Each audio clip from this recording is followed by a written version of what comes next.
अरे भाग्यवान, ये क्या हिसाब किताब में दिन भर लगी रहती हो, क्या करती रहती हो? हिसाब किताब नहीं कर रही हूँ, राशन की लिस्ट बना रही हूँ। खत्म होने वाला ना, तो जाके लेके आना है। अरे तुम चले जाओ पप्पू के दुकान पे, मैं उसको बोल दूंगा जो राशन होगा ले लेना, और वहाँ से स्कैनर उसको भेज देना, जोड़ जाड़ के दे देगा, मैं स्कैन कर दूंगा। अरे पति देव, हमें पता है पैसे तो आप ही देंगे, पर हम लिस्ट बना लेंगे तो अच्छे से कुछ भूलेंगे नहीं। और मैं अभी नहीं जा रही हूँ, मैं शाम को जाऊँगी। अरे बाप रे। अच्छा सुनो, आपको कुछ जुड़वाना है इसमें? नहीं नहीं, मुझे कुछ नहीं चाहिए। ठीक है। मुझे जो चाहिए तू यहाँ से जाएगी तभी मिलेगा। क्या करूँ, मूड खराब हो गया। क्या हुआ पति जी? कुछ नहीं, लैपटॉप ठीक से काम नहीं कर रहा है, लगता है इसका बैटरी डिस्चार्ज हो गया है। रुकिए, हम लेके आते हैं। अरे अरे बैठो बैठो बैठो, देखो तुम ना इतना काम धाम करती हो ना, आजकल दुबली होती जा रही हो, अपने ऊपर जरा ध्यान दो, समझी? मैं खुद जाके ले आता हूँ।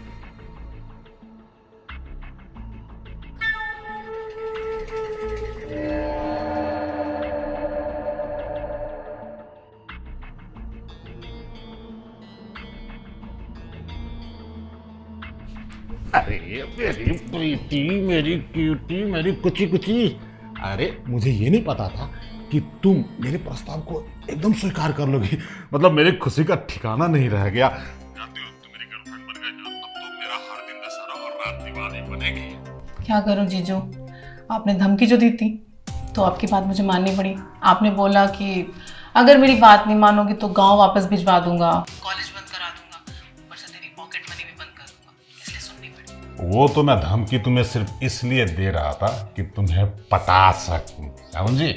और देखो तुम पट भी गई, मतलब मेरे लिए तो बहुत अच्छा है। अच्छा, तो इसका मतलब ये है कि आपने मुझे पढ़ाई लिखाई के लिए बुलाया, यहाँ पर अपनी इच्छाएं पूरी करने के लिए बुलाया है। हाँ हाँ, तो बिल्कुल सही समझी। अरे तू जैसी हॉट लड़की को यहाँ पढ़ाई लिखाई के लिए बुलाऊंगा? देखो तुम मुझे बचपन से ही बहुत अच्छी लग रही हो, और इसलिए मैं तुझे बहाना करके बुलाया था। एक बात बताओ, तुम्हें पता नहीं होगा, जब तुम्हारी बहन से ब्याह करने गया था ना, हाय हाय, जब मैंने तुम्हें उस समय देखा था स्टेज पे, इच्छा तो हुई थी कि बरमाला तुम्हारे ही गले में डाल दूं, लेकिन समाज की मान मर्यादा और तुम्हारी उम्र भी छोटी थी, इसलिए मैंने धीरज रखा। देखो तुम्हारी जवानी को पाने के लिए मैंने वर्षों तपस्या की है, तब जाके भगवान आज ये मौका दिया है कि इतनी ब्यूटीफुल साली मेरे पेट में है और मान भी गई है ना? लेकिन जीजू आप देखना, दीदी आपसे कितना प्यार करती है और आपको इतनी आज़ादी दे रखी है, तो आप उसका नाजायज़ फ़ायदा मत उठाओ, उनको कितना बुरा लगेगा। अरे क्यों उस मनहूस की बात कर रही हो? अरे उसको घर के काम काज और मतलब बाहरी दुनियादारी से मतलब है, उसको पति से तो कोई मतलब नहीं है। पति को क्या चाहिए, एक बात बताओ? खाली रोटी दाल सब्जी और कुछ नहीं? पत्नी का सुख नहीं चाहिए क्या? अरे तुम्हारी बहन को मेरी कोई चिंता ही नहीं है, और देखो तुम इतनी अच्छी और तुम मिल गई हो तो तुम्हारी बहन को तलाक दे दूंगा, समझी? लेकिन जीजू दीदी तो है ना घर पे, अगर उन्हें पता चल गया तो रिस्क हो जाएगा ना।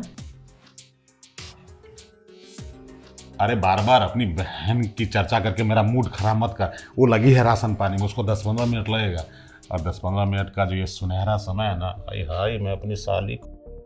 पांडे जी, दीदी क्या हो रहा था यहाँ पे? अरे कुछ नहीं, वो तुम्हारी बहन से मैं ये पूछ रहा था कि कॉलेज में पढ़ाई लिखाई सही चल रहा है या नहीं। अब प्रीति बताओ ना अपनी बहनी आज को। देखना दीदी कितना बेशर्म इंसान है, अभी भी आंख मार रहा है मुझे। मैंने दीदी को ना आपकी सारी करतूतों के बारे में बता दिया, और अभी जो आप यहाँ पे बातें कर रहे थे ना, वो सब बातें पता चल गई इन्हें। प्रीति जबान संभाल के, अपने जीजा के चरित्र पे तू दाग लगा रही है। और तुम कैसी भारतीय नारी हो, तुम्हारे पति को तुम्हारी ही छोटी बहन तुम्हारे ही सामने चरित्र पे लांछन लगा रही हो, और तुम चुपचाप सुन रही हो। भाग्यवान, जरा अपनी बहन से ये पूछो कि मुझ पर लांछन तो लगा रही है, लेकिन इसका आधार क्या है? उसके पास कोई सबूत वबूत है कि ऐसे ही हवा में बात कर रही है? मुझे पता था आप सबूत मांगेंगे। जब प्रीति कमरे में आई थी ना, तो प्रीति ने फोन लगा के मुझे छोड़ दिया था। वो देखिए फोन चालू है, और मैंने ना आपकी सारी बात सुन ली है। दीदी, हाँ बेटा, मुझे ना आपसे कुछ बात करनी थी। बोलो। दीदी जीजू कहाँ हैं? जीजू बेटा नहा रहे हैं, कुछ काम है क्या? दीदी जीजू ना मुझे सही नहीं लगते, उनकी निगाह ना बहुत गंदी है मुझे लेकर, वो मुझे बहुत गलत तरीके से टच करते हैं, मुझे बिल्कुल अच्छा नहीं लगता। और हम लड़कियां हैं ना, हमें बहुत अच्छे से पता होता है कि क्या गुड टच है और क्या बैड टच, और जो वो मुझे टच करते हैं उससे मुझे अच्छे से पता चलता है कि वो किस तरीके से। चुप कर। बोले जा रही है। मैं चुप करके सुन रही हूँ, इसका मतलब ये है कि मेरे पति के लिए कुछ भी बोलेगी। अरे देवता जैसे इंसान है, उन्हीं की वजह से तू यहाँ बैठी है, वरना सड़ती गाँव में। और ना फिर शादी हो जाती किसी घर में, पता चलता। अरे उनने मुझसे कहा प्रीति को यहाँ बुला लो, पढ़ लिख लेगी, पर है कुछ भी बोले जा रही है। दीदी उन्होंने मुझे आज बोला खुद कि अगर तूने मेरी बात नहीं मानी ना तो मैं तुझे वापस गांव भेज दूंगा, तेरी पढ़ाई लिखाई बंद कर दूंगा। मैं सच बोल रही हूँ, बता मुझे झूठ बोल के मिलेगा क्या? अच्छा क्या सबूत है तेरे पास? सबूत? अच्छा जीजू नहाने गए ना? हाँ ठीक है, मैं थोड़ी देर में ना जीजू को अपने रूम में बुलाती हूँ। बस आप ना अपना फ़ोन अपने पास रखना, आपको कॉल करूँगी, वहाँ जो भी बातें होंगी ना आप अपने कानों से सुन लेना। उसके बाद आप खुद डिसाइड करना कि क्या सही है क्या गलत। और अगर मैं गलत निकली तो आप जो सज़ा देंगी वो मैं मान लूँगी। ठीक है, मैं तेरी बात मान लेती हूँ, पर मुझे यकीन है तेरी बात झूठ निकलेगी। मेरे पति जैसा तो इंसान कोई हो ही नहीं सकता। लेकिन इसके बाद इस घर में तेरा आखिरी दिन होगा। बैग पैक कर लियो, समझी? जा अब बोलो ना। अब कहाँ बोलोगे आप? अब तो बोलती बंद हो गई। अरे शर्म आती है मुझे। आप मेरे पति हो, कितना भरोसा करती थी मैं आप पे। अरे मैंने सोचा मेरे पति ने मेरे बारे में तो सही, मेरी बहन के बारे में भी सोचा कि प्रीति को यहाँ बुला लेते हैं, गांव से पढ़ लिख लेगी, कुछ अच्छी इंसान बन जाएगी।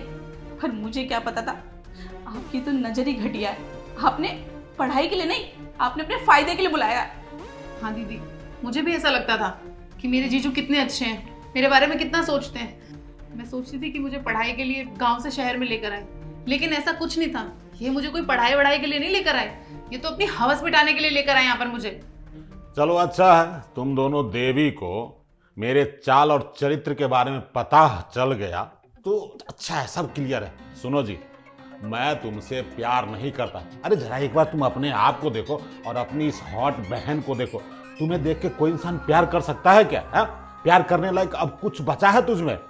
देखो, किसी महान आदमी ने कहा है कि साली आधी घरवाली होती है, और साली भी तो मान ही गई थी। पता नहीं क्यों तुम्हारे सामने ये मुकर गई है और मुझ पे ही लांछन लगा रही है। कितने घटिया इंसान हो आप। अब कौन से महान इंसान ने बोला है ये कि साली आधी घरवाली होती है? साली बहन या बेटी भी तो हो सकती है, लेकिन नहीं, आप जैसे इंसान होते हो ना जो साली को साली नहीं एक यूज करने की चीज समझते हो। रहने दे बेटा, क्यों इंसान के मुंह लग रही है? ये इंसान थोड़ी ना है, तो राक्षस है। अरे भाग्यवान, मुझे माफ कर दो। देखो, तुम एक भारतीय नारी हो और भारतीय नारी का ये कर्तव्य होता है कि अगर पति से कुछ त्रुटि हो जाए तो उसमें पर्दा डाले, ना कि ऐसे ढोल बजा के पूरे समाज और सोसाइटी को बताए। मानता हूँ मुझसे गलती हो गई, मुझे माफ कर दो। आज के बाद मैं बीबी को बीबी और साली को साली समझूंगा। साली को घरवाली बनाने की कोशिश नहीं करूंगा, मेरा विश्वास करो। दीदी, इस इंसान की बातों पे ना बिल्कुल भरोसा मत करना। अरे गिरगिट है गिरगिट, 2 मिनट में रंग बदलता है। अभी आपसे पहले क्या बोल रहा था और अब देखो माफी मांग रहा है। ये इंसान ना कभी भी नहीं बदल सकता। तो जो इंसान अपनी साली पर एक बार गंदी नजर डाल सकता है ना, वो दोबारा भी ऐसी हरकत कर सकता है। तो इसे ना कभी माफ मत करना। हाँ प्रीति, तू बिल्कुल ठीक कह रही है। इस इंसान को मैं कभी माफ नहीं करूंगी। अरे इस इंसान ने इतनी घटिया सोच रखी तेरे बारे में, मैं कैसे भूल जाऊं? और तुम मुझे मनहूस कह रहे थे। मनहूस मैं नहीं हूं, मनहूस है तुम्हारी सोच जो बीवी को छोड़ के और औरतों पे जाती है। अरे बीवी ना घर को स्वर्ग बनाती है। क्या कमी छोड़ी थी मैंने? दुनिया जहान से कहती थी मेरा पति ना बहुत महान है, मेरे लिए सोचता है, मेरे परिवार के लिए सोचता है, पर नहीं, मैं गलत थी जो मैंने तुम जैसे इंसान पे भरोसा करके इसको यहाँ बुला लिया। अब मैं तुम्हें बताऊंगी कि मनहूस किसे कहते हैं। अब ये मनहूस सूरत ना तुम्हें मिलेगी कोर्ट में एक बार और देखने के लिए, डिवोर्स के साथ। अरे भाग्यवान सुनो तो। अरे देखो, तुम मुझे छोड़ के ऐसे नहीं जा सकती हो। चुप कर, बहुत हुआ तुम्हारा। चल बेटा। तुम्हारे बिना मेरा यहाँ कौन है? अरे सुनो, ये भगवान, मेरी साली तो बहुत धोखेबाज निकली है। मुझे पूरा विश्वास में ले ली कि जीजा जी आप जैसा कहोगे वैसा मैं करूंगी, और जब मेरा मूड बन गया तो खरे पे धोखा दे दी। सच कहा है किसी ने, औरत जात पे कभी भरोसा नहीं करना चाहिए। मतलब साली के चक्कर में बीवी भी गई। अब तो मेरी हालत ये हो गई कि धोबी का कुत्ता हो गया, ना घर का रहा ना घाट का। अरे बाहर निकलूंगा, सोसाइटी वाले पूछेंगे कि बीवी और साली कहाँ गई, तो मैं क्या बोलूंगा? साली गई तो गई, लेकिन बीवी कहाँ गई? बीवी को तो मनाना पड़ेगा। क्योंकि उसी से हमारी इज्जत है। अगर वो चली जाएगी तो मेरी इज्जत तो खाक में मिल जाएगी ना। सुनो भाग्यवान, ऐसे छोड़ के मुझे मत जाओ।